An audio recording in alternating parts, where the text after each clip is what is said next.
Subscribe to our channel and press the bell icon to never miss an update.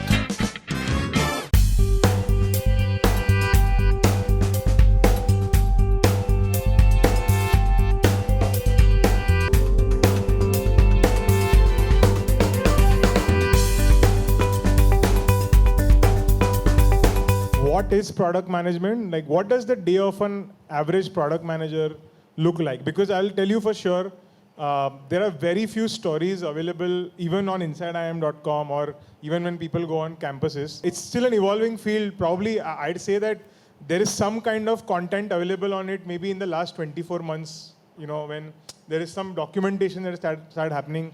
Because product management, people's career graphs also, at least in India, there is no time frame for us to actually compare a graph, right? Yeah, actually 5 years is a long time in product management in India if you look at it.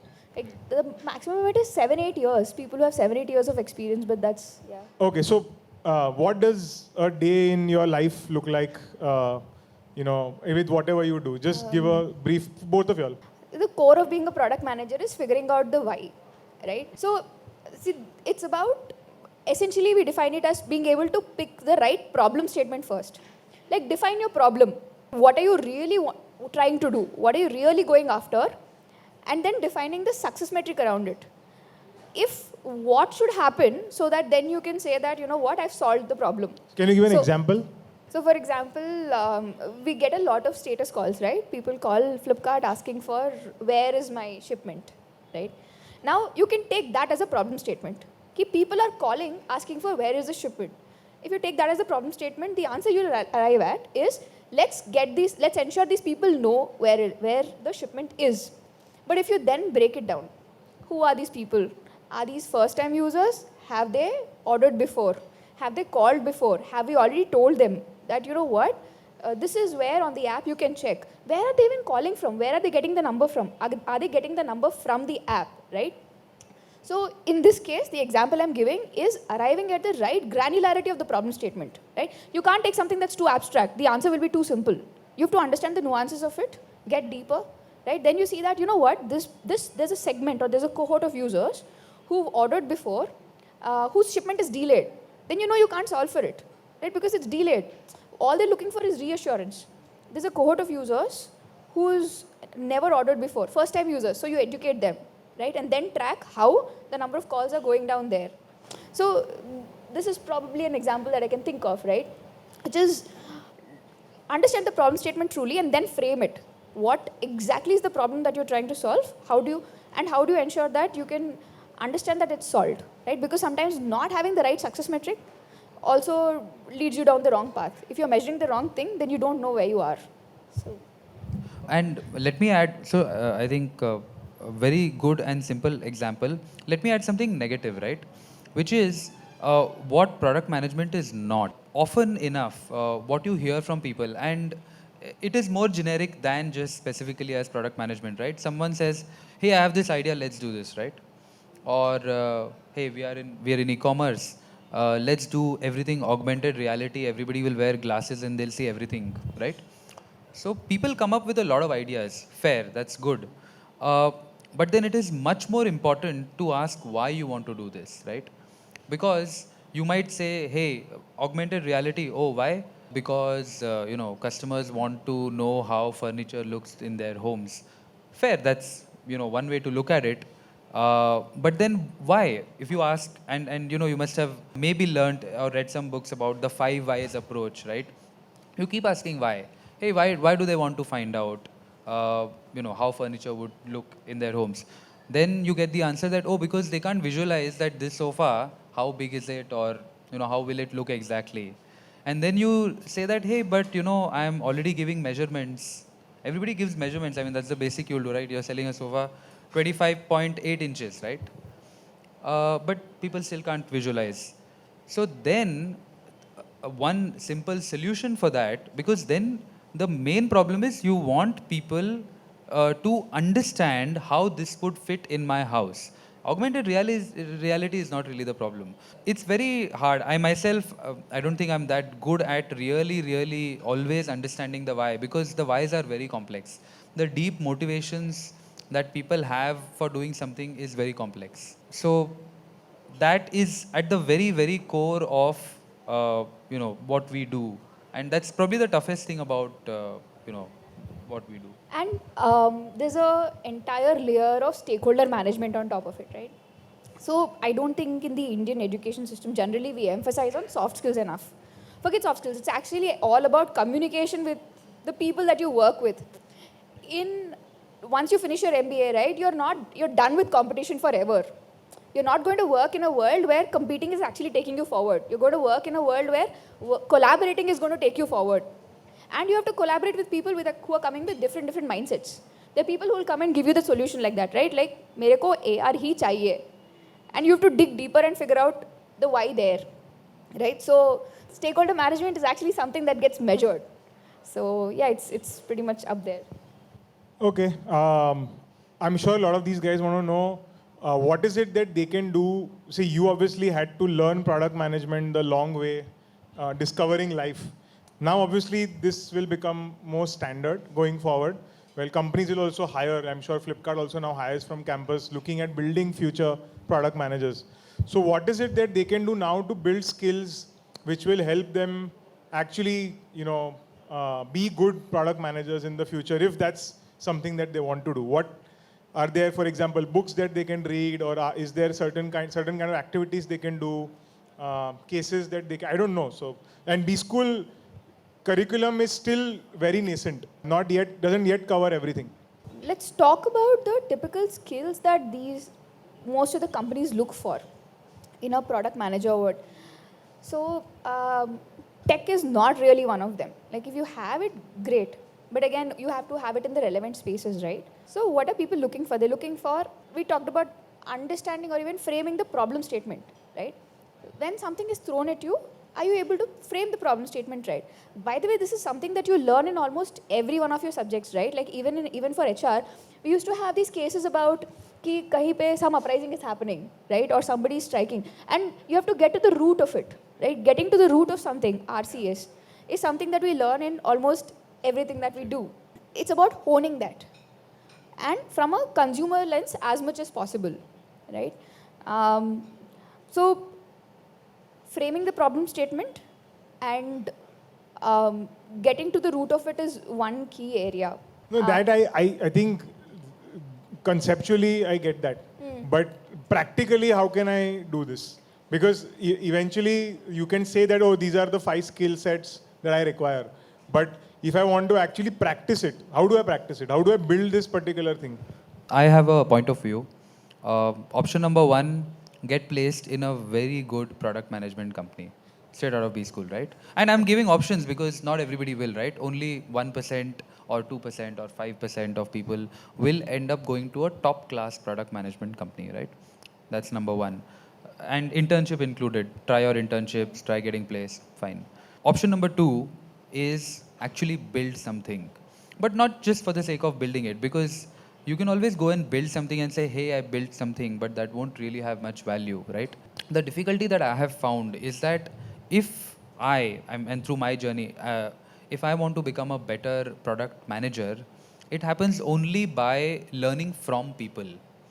I had heard once long back that consulting is a very see monkey, do monkey, kind of a field. I don't know much, but product management definitely is that you look at people, you look at your peer group, you look at your leaders, they ask you really hard questions, right? You see how they think, how they do things, and then you learn, right? So I don't think you can do this in isolation. Build, definitely. Have that drive to build something, build any kind of a solution for any kind of a problem, but get a mentor. So as the option 2, if you don't have any of this, get a mentor or a set of mentors, again from the top product management companies only. You'll find, many of your seniors, many people. Just reach out to them, reach out to 15 people, 3 will be willing to help for sure. Go build something. And that option number 2 is completely under your control. Option number 1 is a function of numbers and demand supply. But option number 2 is completely in your control. If you really have the drive for it, do it the hard way, build something with good mentorship. Yeah, so Harshil is, by the way, an expert at, reaching out to strangers. Like, and he's really developed this skill over time. If he feels that he wants to talk to the founder of a particular company, he won't hesitate. He'll figure out a way to reach that person through LinkedIn. He'll actually try multiple email addresses, which he thinks कि इसमें से एक email address तो शायद होगा, which will hit. And I mean, this is something I have seen actually happening successfully for him. It's a skill that a lot of people actually don't value a lot. Just the ability to get into networks and get what you want. Like, okay, I want to have a conversation with you. I'm going to write to you, and even I don't know you, but I'm going to ensure that I get what I want. So it's something that you should learn from him. You should write to him on LinkedIn later on, you know. I'd like to see whether he responds. No, I may not respond because that's reality, right? Most people will not respond. So if to catch that one person, you do the usual, like reach out, LinkedIn, 5 follow-ups, 7 follow-ups, keep on following up every 3 days until you get an answer. If not, try and stalk that person, figure out where that person goes. Figure out that person's friends, try and get an intro from Just 3 don't of get that person's arrested, friends. but yeah. Tell me this, with respect to technology, how important is it for one to be an engineer, especially for one to be a software engineer to be a successful product manager? A lot of people have doubts about this. People expect you to understand the logical building blocks of anything, right? And after a point, it's only about confidence. I've seen people with an engineering background being a little more confident around things which are about engineering. I've seen people with a commerce background being more comfortable around things which are about commerce. Like we have accounting systems, right? They actually look out for CAs with some product background, right? So it's just about confidence. Can you go in? Can you ask the right questions? Can you figure out the building blocks for any system? Nobody's talking about code. Logical building blocks. This is where it gets to, right? Of course, you always get an edge if you are into the latest thing, right? Like right now, for example, if it's about data sciences, right? If you want to go there and if you have an idea about it, it will always help. But is it absolutely necessary to get started? It's not. It's not a blocker. And Harshil, I remember you were like an evangelist for Google Analytics and figuring out the science behind how Google works and how website behavior on websites work. I remember back in 2012, you used to talk about the things that have now become like very commonplace. So how important is analytics, and like she already touched upon data science, for you to be a successful product manager? There are a few courses that I did not pay enough attention to during B School. And then after B School, I actually went and did those courses on Coursera. I would say do it the easier way, just, study. Like do your statistics, understand your, however boring it sounds, right? Understand that really, really well. Because I think no matter what you do, forget product management, right? I think things like statistics are a life skill, is what I have learned now. And that forms the very basic of, then you'll move to analytics, you'll learn analytical tools.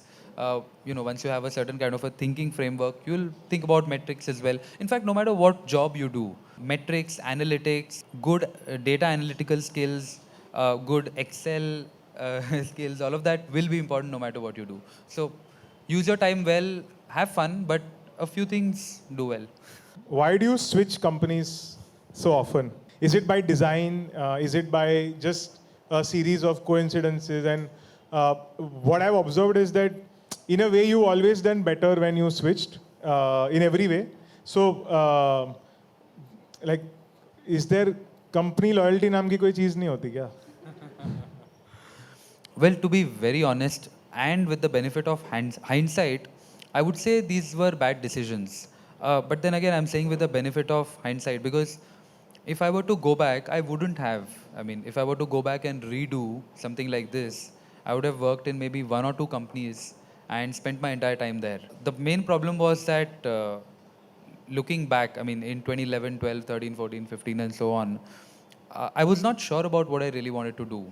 So one part was just exploration that, hey, this is what I don't want to do, but this sounds interesting. Well, I made my trade-offs, good or bad. Mostly not very good, I'm thinking. The learning was definitely there, but I didn't really think it through. And then I realized, oh no, I didn't think about everything. And then, while I moved, so one was, again, not good enough judgment.